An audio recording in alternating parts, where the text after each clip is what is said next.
31 দফায় এমন কোনো কিছু নেই যা রাষ্ট্রের জন্য প্রয়োজন আছে, এমন কিছুকে বাদ দেওয়া হয় নাই। আপনারা জানেন বিগত যেই ফ্যাসিবাদ সরকার খুনি শেখ হাসিনা যার নেতৃত্ব দিয়েছিলেন, তিনি এই রাষ্ট্রযন্ত্রকে, এই রাষ্ট্র কাঠামোকে নিজের মতো করে পরিচালনা করেছিলেন। তিনি অবৈধভাবে ক্ষমতায় টিকে থাকার জন্য পুলিশ প্রশাসন থেকে শুরু করে সমস্ত রাষ্ট্রীয় যত ধরনের কর্মকর্তা কর্মচারী আছেন, তিনি প্রত্যেককেই নিজের মতো করে সাজিয়ে নিয়ে তিনি দিনের ভোট রাতে তিনি নিয়েছিলেন। আজকে এই আমাদের 31 দফায় অবাধ সুষ্ঠু নিরপেক্ষ নির্বাচনের কথা বলা হয়েছে। যে অবাধ সুষ্ঠু নির্বাচন যদি অনুষ্ঠিত হতো, তাহলে বাংলাদেশের যে ফ্যাসিবাদ, যে অর্থনীতিকে ধ্বংস করা হয়েছে, এই খুনি শেখ হাসিনা সেটা করতে পারতেন না। শুধু শেখ হাসিনা নয়, তার ছেলে মেয়ে থেকে শুরু করে তার বোন, তার আত্মীয় স্বজন, তার দলের যারা নেতাকর্মী ছিলেন, প্রত্যেককেই এই রাষ্ট্র কাঠামোকে দখল করে নিয়েছিলেন। এমন কোন ব্যবসায়িক প্রতিষ্ঠান ছিল না যেখানে তাদের দখলের বাহিরে ছিল। বাংলাদেশের সাধারণ মানুষ কোন ব্যবসা বাণিজ্য করতে পারেন নাই। শুধুমাত্র যারা তার পা চাটা কুত্তা ছিল তারাই ব্যবসা বাণিজ্য করতে সব জায়গায়। আর আমাদের দলের নেতা কর্মীদেরকে মিথ্যেভাবে, অন্যায়ভাবে মামলা দিয়ে দিনের পর দিন তাদেরকে নির্যাতন করা হয়েছে, গুম করা হয়েছে, খুন করা হয়েছে। এই এলাকা আমাদের একজন সহযোদ্ধা জনি, তাকে নির্মমভাবে হত্যা করা হয়েছে। আমরা আজকে কর্মশালা ঘোষণা করতে চাই, অনতি বিলম্বে এই খুনি শেখ হাসিনাকে বাংলাদেশে ধরে নিয়ে আসতে হবে। সকল হত্যাকাণ্ডের বিচার এই শেখ হাসিনার দিয়ে করতে হবে। বন্ধুরা, আমাদের আন্দোলন, আমাদের সংগ্রাম সেদিনই সার্থক হবে যেদিন এই শহীদদের রক্ত বিনিময়ে সে রাজনীতি করেছে, যেদিন এদের হত্যার বিচার করা হবে, সেদিন আমি মনে করি আমাদের রাজনীতি, আমাদের কর্মশালা, আমাদের সকল কর্মকাণ্ড সেদিন সফল হবে। বন্ধুরা, প্রিয় বন্ধুরা, আজকে এই কর্মশালায় আমাদের যে 31 দফা, সেখানে বলা হয়েছে সম্প্রীতির কথা, ঐক্যের কথা, বিভিন্ন দেশের সঙ্গে আমাদের আন্তর্জাতিক এবং বাণিজ্যিক যে সম্পর্ক, সেটাকে উন্নয়নের কথা বলা হয়েছে। দেখেন, শুধুমাত্র ক্ষমতায় টিকে থাকার জন্য শেখ হাসিনা এমন কোন সুবিধা নেই যেটা তিনি ভারতকে দেন নাই। শুধু বাংলাদেশের মানচিত্র, বাংলাদেশের পতাকাটা বাকি ছিল ভারতকে দেওয়ার, আর সবকিছু তিনি ভারতকে দিয়েছিলেন শুধুমাত্র অবৈধভাবে ক্ষমতায় টিকে থাকার জন্য। আর এই 31 দফায় আমাদেরকে বলা হয়েছে যে বিদেশের রাষ্ট্রের সঙ্গে আমাদের সম্পর্ক থাকবে, আমাদের পারস্পরিক সম্পর্ক থাকবে, আমাদের বন্ধুত্বপূর্ণ সম্পর্ক থাকবে। যেটা আমাদের নেত্রী বেগম জিয়া বলতেন, বিদেশে আমাদের বন্ধু আছে, প্রভু নেই।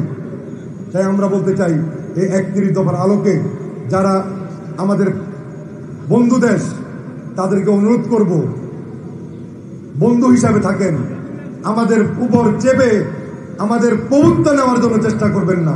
কারণ বাংলাদেশের মানুষ আন্দোলন সংগ্রামের মধ্য দিয়ে যেমনি স্বাধীনতা এনেছে, ঠিক তেমনি হবে স্বৈরাচার মুক্ত করেছে এবং এই ফ্যাসিবাদ এখন মুক্ত করেছে বাংলাদেশের মানুষ। সুতরাং যদি আমাদের উপর অন্যায় করার চেষ্টা করেন, এই শহীদ জিয়ার আদর্শের সৈনিকেরা, জাতীয়তাবাদী শক্তির সৈনিকেরা কখনো ঘরে বসে থাকবে না। দেশের প্রয়োজনে, দেশের মানচিত্র রক্ষায়, দেশের পতাকা রক্ষার জন্য বিএনপি নেতা কর্মীরা তারেক রহমানের নেতৃত্বে ঐক্যবদ্ধ আছে। ইনশাআল্লাহ ঐক্যবদ্ধ থেকে এই সমস্ত অপসংস্কৃতি, এই সমস্ত দালালদেরকে প্রতিরোধ করার জন্য কাজ করবে। বন্ধুরা, আজকে এই 31 দফায় বলা হয়েছে রাষ্ট্রীয় ক্ষমতায় যিনি থাকবেন তিনি যেন পরপর 2 বারের বেশি রাষ্ট্রীয় ক্ষমতায় থাকতে না পারেন। দেখেন, আমাদের তারেক রহমান, আমাদের দলের ভারপ্রাপ্ত চেয়ারম্যান, তিনি আগে থেকে ঘোষণা দিয়েছেন যে 2 বারের বেশি কেউ প্রধানমন্ত্রী থাকবে না। যদি এই শেখ হাসিনা বা আওতিতে যারা বাংলাদেশ স্বৈর শাসকরা এসেছিল, তারা যদি এই ধারা মেনে চলতেন, তাহলে আমি মনে করি বাংলাদেশে কোনো আন্দোলন সংগ্রাম, মারামারি, কাটাকাটি এগুলোর কোনো প্রয়োজন হতো না। যখনই মানুষের মুখ বন্ধ করে অন্যায় অত্যাচার ভাবে যখনই মানুষের প্রতি নির্যাতন করা হয়েছে, এই অন্যায়ভাবে ক্ষমতা ব্যবহার করার জন্য, তখনও কিন্তু মানুষ আন্দোলন সংগ্রামে নেমেছে নিজের দেশের জন্য, মানুষের প্রয়োজন। তাই বলতে চাই, আমরা আসুন ঐক্যবদ্ধ হবে এই বাংলাদেশটাকে আমরা সুন্দরভাবে গড়ে তুলি। যে বাংলাদেশ প্রতিষ্ঠা করতে চেয়েছিলেন আমাদের দলের প্রতিষ্ঠাতা শহীদ রাষ্ট্রপতি জিয়া রহমান। আজকে অনেকে দেশপ্রেমের কথা বলে, আমরা এমন এক দলের কর্মী, আমাদের নেতা ছিলেন বাংলাদেশের স্বাধীনতার ঘোষক। তিনি যুদ্ধের সময় বিদেশে যা পালিয়েছিলেন না। এই দলের নেতা কর্মীরা স্বাধীনতার বিরোধিতা ছিলেন না, আমরা স্বাধীনতার পক্ষের লোক। আমাদের নেতা নিজে মাঠে থেকে যুদ্ধ করে এই দেশকে স্বাধীন করেছেন। সুতরাং যারা বিএনপির বিরুদ্ধে কথা বলেন, আপনাদেরকে বলবো সাবধান হয়ে কথা বলবেন। বিএনপি বাংলাদেশের সবচেয়ে বড় রাজনৈতিক দল এবং সবচেয়ে বড় জনপ্রিয় শক্তি একটা। এদেশের জনগণের দল বিএনপি। যে কোনো দুঃসময় বিএনপি রাজপথে ছিল, আগামী দিনে যে কোনো দুঃসময় বিএনপির নেতা কর্মীরা তারেক রহমানের নেতৃত্বে ঐক্যবদ্ধভাবে রাজপথে থাকবে। আজকে অন্তর্বর্তীকালীন যে সরকার, সে বিষয়ে আমি একটু বলতে চাই। আমাদের অনেকের শহীদদের রক্তে রঞ্জিত বাংলাদেশ, এই রক্তের বিনিময়ে আজকে অন্তর্বর্তীকালীন সরকার প্রতিষ্ঠা হয়েছে। আমরা চাই এই সরকার একটি সফল সরকার হিসাবে বাংলাদেশে অবদান রাখুক। কারণ এই সরকারের সাথে আমাদের সকলের আশা আকাঙ্ক্ষা জড়িত। এই সরকার প্রতিষ্ঠার সাথে বিএনপির কয়েক হাজার নেতা কর্মীর রক্ত আত্মত্যাগ জড়িত। আমরা চাই না এই সরকার কখনো ব্যর্থ হোক। কিন্তু দুঃখ লাগে তখন যখন এই দলের অনেক নেতাকর্মী বিএনপির বিরুদ্ধে কথা বলেন। আপনাদেরকে মনে রাখতে হবে, আপনারা যখন আন্দোলন সংগ্রাম করেছিলেন, আপনাদের পাশে আমরাই ছিলাম সবচেয়ে বড় শক্তি হিসাবে। আমরা 16 বছর এই ফ্যাসিবাদের বিরুদ্ধে আন্দোলন করেছি। 1 মাসের আন্দোলন সংগ্রামের মধ্য দিয়ে এই ফ্যাসিবাদ মুক্ত বাংলাদেশ হয়নি। 16 বছরের আন্দোলন সংগ্রাম, আমাদের সহযোদ্ধাদের রক্ত, অনেক রক্তের বিনিময়ে এই অন্তর্বর্তীকালীন সরকার প্রতিষ্ঠা হয়েছে। তাই বলবো, যখন কথাবার্তা বলেন একটু হিসাব করে কথাবার্তা বলবেন। কারণ এই আন্দোলনের সময় সবচেয়ে বেশি নেতাকর্মী আমাদের দলে জেলে ছিলেন। যে আমাদের যে ওই অনুষ্ঠানের প্রধান অতিথি মির্জা আব্বাস সাহেব, তাকেও গ্রেপ্তার করা হয়েছিল, আমাদেরকেও গ্রেপ্তার করা হয়েছিল। আমরা যদি দলের সাথে, শেখ হাসিনার সাথে দালালি করতাম, তাহলে আমাদেরকে গ্রেপ্তার করা হতো না। আমরা শেখ হাসিনার বিরুদ্ধে কথা বলেছি, একটি অগণতান্ত্রিক সরকারের বিরুদ্ধে আমরা কথা বলেছি। আমরা ফ্যাসিবাদ মুক্ত বাংলাদেশ প্রতিষ্ঠার কথা বলেছি। তারেক রহমান নেতৃত্বে আমরা রাজপথে ছিলাম, বিদায় আমাদের নেতা কর্মীদেরকে হত্যা করা হয়েছে, আমাদেরকে গ্রেপ্তার করা হয়েছে। সুতরাং অনুরোধ করব, এমন কোনো বক্তব্য রাখবেন না যাতে আমাদের আপনাদের বিরুদ্ধে কথা বলতে হয়।